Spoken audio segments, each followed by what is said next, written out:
નમસ્કાર, આપ જોઈ રહ્યા છો સ્પાર્ક ટુડે ન્યૂઝ। ખગોળશાસ્ત્રી દિવ્યદર્શન પુરોહિત દ્વારા અનેક ખગોળીય ઘટના વિશે જાણકારી આપવામાં આવતી હોય છે, ત્યારે આ વખતે તેઓ દ્વારા સૂર્યની ગતિ વિશે જાણકારી આપવામાં આવી રહી છે। સૂર્યની પૂર્વથી પશ્ચિમ તરફની અને ઉત્તરથી દક્ષિણ તરફની ગતિ શું દર્શાવે છે તે વિશે જાણકારી આપી રહ્યા છે ખગોળશાસ્ત્રી દિવ્યદર્શન પુરોહિત।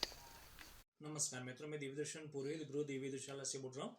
हमने सूर्यनारायण की प्रतिदिन पूजा करते हैं, अर्घ्य प्रदान करते हैं, मगर सूर्यनारायण की कतिपय ऐसी चीजें हैं जिसके बारे में हम जानते नहीं, कई रहस्य, जैसे उसका अपनी ध्रुवा पर घूमना, आकाशगंगा के आसपास घूमना। उसी तरह हमने उसकी हॉरिजॉन्टल चाल देखी, यानी पूर्व से पश्चिम की ओर चलते हैं, क्योंकि पृथ्वी पश्चिम से पूर्व की ओर घूमती है, इसलिए हमने पूर्व से पश्चिम की ओर चलते सूर्यनारायण को देखा है। मगर क्या आपने दक्षिण की उत्तर की ओर जाते हुए सूर्य को देखा है, यानी वर्टिकल चाल को देखा है? आप कहेंगे नहीं, मगर हम आपको जब समझाएंगे, बताएंगे, तब आप समझ जाएंगे ये वर्टिकल चाल भी होती है। और ये होती है तब होता है तीन ऋतुओं का, और तीन ऋतु यानी 6 ऋतुओं का मिलन। और ये कैसे होता है, आपको एक पृथ्वी के ग्लोब की वजह से समझाते हैं। ये पृथ्वी का ग्लोब है, ये वैसे टिल्ट नहीं है, टिल्ट है, ये वैसे सीधी नहीं है पृथ्वी, 23.5 अंश उसकी ध्रुवा पर झुकी हुई है। उसके चलते सूर्य नारायण 6 महीने ऊपर की ओर चलते ही विषुववृत्त भूमध्य रेखा है, इक्वेटर, इसके ऊपर की ओर चल करके यहाँ पर ट्रॉपिक ऑफ कैंसर है, कर्कवृत्त, जो अहमदाबाद, अंबाजी, मानसा, कलकत्ता के पास से गुजरता है, और नीचे की ओर है दक्षिण में ट्रॉपिक ऑफ कैप्रिकॉर्नस यानी कि मकर, यहाँ तक जाते हैं, फिर यहाँ तक आते हैं, क्योंकि 23.5 अंश झुकी है। अगर 50 अंश झुकी होती तो 50 अंश तक जाते यहाँ तक, मगर 23.5 अंश झुकी, इसलिए इतने 2 पोर्शन में ऊपर जाते नीचे आते, ये पूरे पोर्शन में आने जाने में 12 महीने लगाते हैं। अभी वो यहाँ पर आ चुके हैं, मकर के ऊपर धीरे धीरे आ रहे हैं, और 21 दिसंबर की रात्रि में 9:29 को मकर के अपने मैक्सिमम पॉइंट पर पहुंचकर वापस तुरंत शुरू कर देंगे। इसके चलते हमारे यहाँ उत्तर गोलार्ध में, क्योंकि सूर्यनारायण यहाँ है, तो भारत यहाँ पर, हम भारत में है, तो तिरछी किरणें गिर रही हैं, इसलिए हमको ठंड लग रही है, धूप इतनी नहीं आ रही है, और दिन छोटे हुए, क्योंकि यहाँ पर है तो दिन हमारे यहाँ छोटे हैं, यहाँ पर लंबे हैं दिन, रात्रि लंबी यहाँ पर हमको दिख रही है। हमारे दक्षिण के खिड़की से प्रकाश आ रहा है, और यहाँ के जो उत्तर के जितने भी बर्ड्स थे वो माइग्रेट हो गए हैं, दक्षिण की ओर चले गए।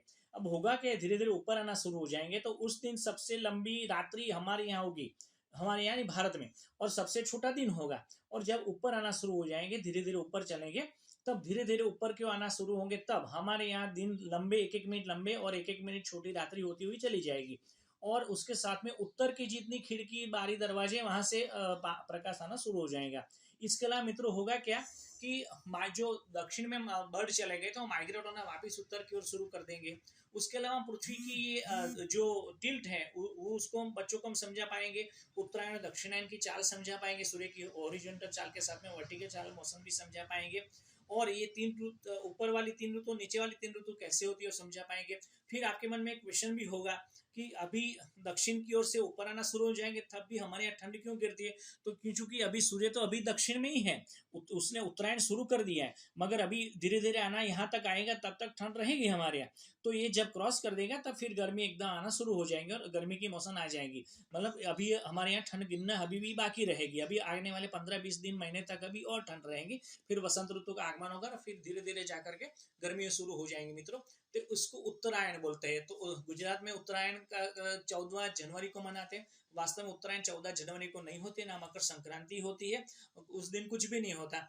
होता है उत्तरायण कब होती है? 21 दिसंबर को या 22 दिसंबर को होती है। इस साल 21 दिसंबर 2021 को उत्तरायण है। उसकी सबको, आपको गायत्री परिवार, गायत्री प्रज्ञापीठ, गुरुदेव विदुशाला की और पुरोहित परिवार की ओर से ढेर सारी शुभकामनाएं, मंगल कामनाएं उत्तरायण की। उत्तरायण पर्व हम सबके जीवन में खुशियां लाए, मंगल ही मंगल बरसाएं, शुभ लाभ लाए, इसी हम ईश्वर से प्रार्थना करते हैं। आइए पेंडेमिक की समाप्ति की सर्वसम्मत सत्ता से प्रार्थना करें कि वो पेंडेमिक और ग्लोबल वार्मिंग, क्लाइमेट चेंज को जल्दी से जल्दी समाप्त कर दे। Let us pray almighty to end the pandemic as well as climate change global soon as possible. सर्वे भवन्तु सुखिनः, सर्वे सन्तु निरामया। This is Divyadarshan Purohit from Gurudev Vadodara, India. नमस्कार मित्रों।